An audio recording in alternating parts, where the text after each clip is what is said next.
Hey guys, welcome back to our channel. So for today's video, I'm going to teach you how you can easily remove photos in Redfin. So first, you may want to head over to redfin.com and of course, make sure that you're logged into your account. Next, at the top right corner of your screen, hover your mouse on your profile name and icon, then click on My Homes. Now from here, look for the specific listing in which you want to remove the photos from. Then click on the Edit or Finish Listing button, whichever is available for you. Then from this page, in the left panel, click on Media. Then next is click the Delete button on the specific photo that you would like to delete.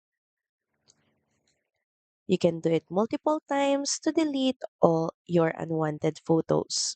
So that's pretty much it. Thank you very much for watching this video, and I'll see you again on the next one.